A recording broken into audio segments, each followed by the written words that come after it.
പശ്ചിമേഷ്യയിൽ വീണ്ടും യുദ്ധം തുടങ്ങി എന്ന് തന്നെ പറയാം. ഇറാന് ഇത് മൂന്നാം തവണയും ഒരേ അനുഭവം തരുന്ന ദേജാവു എന്ന അവസ്ഥയാണ്. കഴിഞ്ഞ വർഷം ജൂണിൽ 12 ദിവസത്തെ യുദ്ധം ആരംഭിച്ചത് ഇറാന്റെ ആണവ പദ്ധതിയെക്കുറിച്ചുള്ള ചർച്ച ഫലവത്താകുമെന്ന സ്ഥിതിയിലാണ്. അന്ന് ആദ്യം ഇസ്രയേലും പിന്നാലെ അമേരിക്കയും ഇറാനെ ആക്രമിച്ചു. ഈ വർഷം ഫെബ്രുവരി 28-ന് ചർച്ചകളോട് അനുകൂലമായി നിലപാടെടുത്തതോടെയാണ് ഇറാനെ ഇസ്രയേലും അമേരിക്കയും വീണ്ടും ആക്രമിച്ചത്. ഇപ്പോഴിതാ ചർച്ചകൾ ഏറെക്കുറെ ഫലപ്രദമെന്ന് അമേരിക്കൻ പ്രസിഡന്റ് ഡൊണാൾഡ് ട്രംപ് തന്നെ പറയുമ്പോഴാണ് കാര്യങ്ങൾ കീഴ്മേൽ മറിയുന്നത്. പക്ഷേ ഇത്തവണ വിഷയം ഇറാനോ ഇറാന്റെ ആണവ പദ്ധതിയോ അല്ല. ഇറാന്റെ സുഹൃത്തുക്കൾ അഥവാ സഖ്യകക്ഷിയായ ഹിസ്ബുള്ളകളുടെ രാജ്യമായ ലെബനന് നേരെയുള്ള ഇസ്രയേലിന്റെ ആക്രമണമാണ് വിഷയം. ലെബനനെ ആക്രമിച്ചാൽ കണ്ടിരിക്കില്ല എന്ന് ഇറാൻ മുന്നറിയിപ്പ് നൽകി. എന്നിട്ടും ഇസ്രയേൽ ആക്രമിച്ചു. പ്രതീക്ഷിച്ച പോലെ ഇറാൻ ഇസ്രയേലിൽ ആക്രമണം നടത്തി. തിരിച്ചടി വേണ്ട, കരാർ ഒരെണ്ണം ഒപ്പിടാനുണ്ട് എന്ന് ട്രംപ് ഇസ്രയേലിനോട് പറഞ്ഞു. പക്ഷേ ട്രംപിനെ അവഗണിച്ച് ഇസ്രയേൽ ഇറാനിൽ ആക്രമണം നടത്തി. പെട്രോ കെമിക്കൽ പ്ലാന്റുകളെയാണ് ഇസ്രയേൽ ലക്ഷ്യം വെച്ചത്. പ്ലാന്റുകൾക്ക് തകരാറുണ്ടായതായി ഇറാനിയൻ മാധ്യമങ്ങളും റിപ്പോർട്ട് ചെയ്തു. ഇസ്രയേലിനെതിരെ ഇറാന്റെ യമനിലെ സഖ്യകക്ഷികളായ ഹൂത്തികൾ മിസൈലുകൾ അയച്ചു.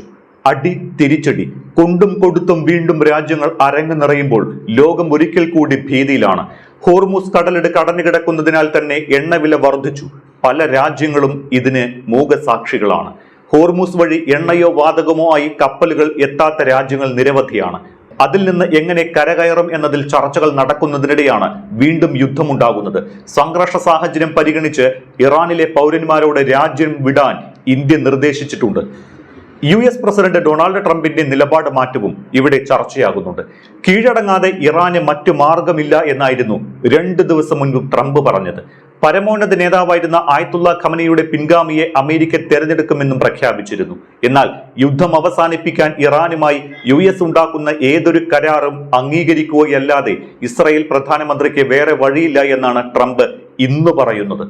ശത്രുപക്ഷത്ത് ഇറാനാണോ ഇസ്രയേലാണോ എന്ന് സംശയിപ്പിക്കുന്ന തരത്തിലുള്ള നിലപാട് മാറ്റം അന്താരാഷ്ട്ര നിരീക്ഷകരെയും അമ്പരപ്പിക്കുന്നുണ്ട്. ഇറാൻ ഇസ്രായേൽ സംഘർഷം വീണ്ടും തുടങ്ങിയത് ട്രംപിന് ക്ഷീണമാണ്. ഇസ്രായേൽ പ്രധാനമന്ത്രി ബെഞ്ചമിൻ നെതന്യാഹുവിനോട് ഇറാന്റെ ആക്രമണത്തിനെതിരെ പ്രതികാരം ചെയ്യരുത് എന്ന് ട്രംപ് ആവശ്യപ്പെട്ടതാണ്. ഇറാന്റെ ആക്രമണങ്ങൾ ആരെയും വേദനിപ്പിച്ചില്ല എന്നും ഇനി ആക്രമണം ആവശ്യമില്ല എന്നുമാണ് ട്രംപ് പറഞ്ഞത്. ഇറാനുമായി അമേരിക്ക നടത്തുന്ന ഏത് കരാറിലും ഇസ്രായേൽ പ്രധാനമന്ത്രി ബെഞ്ചമിൻ നെതന്യാഹുവിനെ സമ്മതിക്കുകയല്ലാതെ മറ്റു മാർഗമില്ല എന്ന് ട്രംപ് പറഞ്ഞത് ഇതുകൊണ്ടാണ് എന്ന് വിദഗ്ധർ വിലയിരുത്തുന്നുണ്ട്. ഇസ്രായേലിന് നേരെ ഇറാൻ നടത്തിയ ആക്രമണം ഇറാനുമായുള്ള കരാറിന്റെ പുരോഗതിയെ ബാധിക്കില്ല എന്നും ട്രംപ് വിശ്വാസം പ്രകടിപ്പിച്ചിരുന്നു. പക്ഷേ ഇറാനും ഇസ്രായേലും തമ്മിൽ അടി തിരിച്ചടി എന്ന തരത്തിൽ നീങ്ങുന്നത് ട്രംപിന് തലവേദന തന്നെയാണ്. ഇറാൻ മേഖലയിൽ സംഘർഷം വീണ്ടും പൊട്ടിപ്പുറപ്പെടുമ്പോൾ ഇന്ത്യയുടെ നിലയും പരിങ്ങളിലാണ്. കേന്ദ്ര സർക്കാർ അത് വ്യക്തമായി പറയുന്നില്ല എങ്കിൽ കൂടി എണ്ണവില വലിയൊരു പരിധിവരെ പിടിച്ചു നിർത്താൻ കഴിഞ്ഞു എന്ന് ഇന്ത്യ അവകാശപ്പെടുന്നുണ്ട്.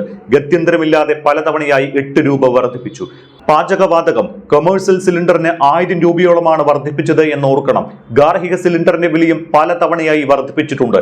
മറ്റു രാജ്യങ്ങളിൽ വലിയ വില കൂടുതൽ ഉണ്ടായി എന്ന് ചൂണ്ടിക്കാട്ടുന്ന കേന്ദ്ര സർക്കാരിന് പക്ഷേ മുന്നോട്ട് നോക്കുമ്പോഴും അത്ര ശുഭകരമല്ല കാര്യങ്ങൾ. പെട്രോളിനും ഡീസലിനും കേന്ദ്ര എക്സൈസ് തീരുവ കുറച്ച് പെട്രോളിയം കമ്പനികളുടെ നഷ്ടം കുറയ്ക്കാൻ കേന്ദ്രം ശ്രമിച്ചു. പക്ഷേ ഇതിലൂടെ കേന്ദ്രത്തിന് പ്രതിമാസം ഏകദേശം $1.18 ബില്യൺ വരുമാന നഷ്ടമാണ് സംഭവിക്കുന്നത്. കൂനിന്മേൽ കുരുപോലെ. ഏഷ്യയിലെ ഏറ്റവും മോശം പ്രകടനം കാഴ്ചവെക്കുന്ന കറൻസിയായി ഇപ്പോൾ ഇന്ത്യൻ രൂപ. ഹോർമൂസ് കടലിടുക്കിലൂടെ ഇന്ത്യയുടേതുൾപ്പെടെയുള്ള കപ്പലുകൾ യഥേഷ്ടം സഞ്ചരിച്ചിരുന്നു ഫെബ്രുവരി 28 വരെ.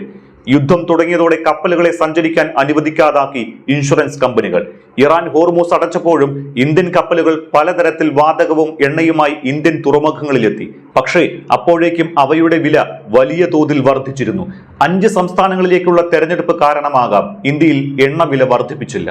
തീരുവ കുറച്ചുകൊണ്ട് സർക്കാർ ആ നഷ്ടം സഹിച്ചു. പക്ഷേ തെരഞ്ഞെടുപ്പ് ഫലം വന്ന ദിവസങ്ങൾക്കകം വില കൂട്ടി. പലതവണയായി 8 രൂപ വർദ്ധിപ്പിച്ചു. അതേസമയം രാജ്യത്ത് സാമ്പത്തിക തകർച്ചയുടെ ആഘാതം കുമിഞ്ഞുകൂടിയിട്ടുമുണ്ട്. പെട്രോളിനും ഡീസലിനും കേന്ദ്ര എക്സൈസ് തീരുവ കുറച്ചതിലൂടെ നഷ്ടമായ 1 ലക്ഷം കോടി രൂപയിലധികം കേന്ദ്രം ഏറ്റെടുക്കുമെന്ന് കേന്ദ്ര ധനമന്ത്രി നിർമ്മലാ സീതാരാമൻ പറഞ്ഞു. ഈ കണക്ക് എത്ര വലുതായി തോന്നിയാലും അത് വലിയ ചെലവിന്റെ ഒരു ഭാഗം മാത്രമാണ്. മെയ് 26-ന് ബ്രന്റ് ക്രൂഡ് ഓയിൽ വില ബാരലിന് $98 വ്യാപാരം നടത്തിയത്. ഈ മാസം ആദ്യം $114 ഇന്ത്യ അതിന്റെ ക്രൂഡ് ഓയിൽ ആവശ്യകതയുടെ 85% ഇറക്കുമതി ചെയ്യുന്നു. സമ്പദ് വ്യവസ്ഥയുടെ എല്ലാ വശങ്ങളിലും ഇതിന്റെ സ്വാധീനം കാണാം. ഏപ്രിലിൽ മൊത്തവില പണപ്പെരുപ്പം 8.3% ഉയർന്നു. മാർച്ചിൽ ഇത് 3.88%. ഇത് 42 മാസത്തെ ഏറ്റവും ഉയർന്ന നിരക്കാണ്. മെയ് 15 മുതൽ പെട്രോൾ പമ്പുകളിലെ വിലയിൽ മാറ്റമുണ്ടായി. 2 ആഴ്ചക്കുള്ളിൽ 4 വർധനവുകൾ. പിന്നാലെ യാത്രാ നിയന്ത്രണവും മെട്രോയ്ക്ക് മുൻഗണനയും നൽകണമെന്ന് പ്രധാനമന്ത്രി അഭ്യർത്ഥിച്ചു. യൂറിയ, ഫോസ്ഫേറ്റ് എന്നിവയുടെ ലഭ്യത കുറയുകയും വില കൂടുകയും ചെയ്യുന്നതിനാൽ 2027 സാമ്പത്തിക വർഷത്തിൽ 1.71 ലക്ഷം കോടി രൂപയായി ബജറ്റ് ചെയ്തിരുന്ന വളം സബ്സിഡി ഏകദേശം 20% വർദ്ധിക്കുമെന്ന് പ്രതീക്ഷിക്കുന്നു. ഈ വർഷത്തെ ഖാരിഫ് സീസണിൽ 41,534 കോടി യൂറിയ ഇതര വളം സബ്സിഡിക്ക് കേന്ദ്ര മന്ത്രിസഭ ഇതിനകം അംഗീകാരം നൽകിയിട്ടുണ്ട്.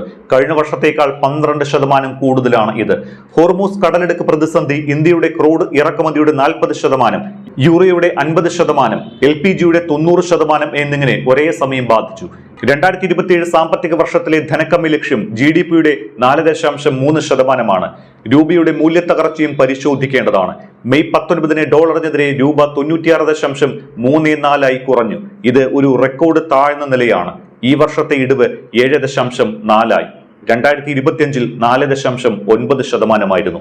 2024-ൽ 2.9% മാത്രവും. ഇറാൻ യുദ്ധം ആരംഭിച്ച മാർച്ച് ആദ്യം മുതൽ ഏകദേശം 5% മൂല്യത്തകർച്ച ഉണ്ടായിട്ടുണ്ട്. ഇപ്പോൾ ഏഷ്യയിലെ ഏറ്റവും മോശം പ്രകടനമാണ് ഇന്ത്യൻ രൂപയുടേത്. ക്രൂഡ് ഓയിലിന്റെ വിലയിൽ $10 വർധനവ് ഉണ്ടാകുന്നത് കറന്റ് അക്കൗണ്ട് കമ്മി 40 മുതൽ 50 ബേസിസ് പോയിന്റ് വരെ വർദ്ധിപ്പിക്കുന്നു.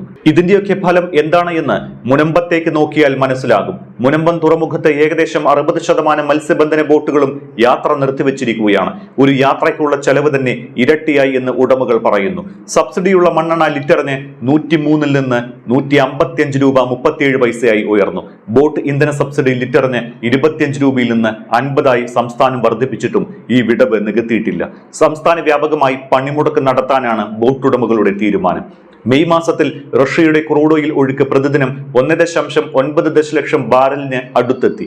ഇത് ഇന്ത്യയുടെ ഇറക്കുമതി കണക്കിൽ റെക്കോർഡ് വിഹിതമാണ്. ഇത് ഗൾഫിലെ തടസ്സങ്ങളിൽ നിന്ന് ഭാഗിക സംരക്ഷണമാണ് ഇന്ത്യൻ വിപണിക്ക് നൽകുന്നത്. 2027-ന്റെ ആദ്യ പകുതിക്ക് മുൻപ് പൂർണ്ണ ഹോർമൂസ് സാധാരണമാകില്ല എന്ന് അഡ്നോക് ലോജിസ്റ്റിക്സ് തലവൻ സുൽത്താൻ അൽ ജാബർ പറയുന്നു. അങ്ങനെയെങ്കിൽ എണ്ണയ്ക്കും വാതകത്തിനും വളത്തിനും എല്ലാം ഇനിയും വില കൂടും.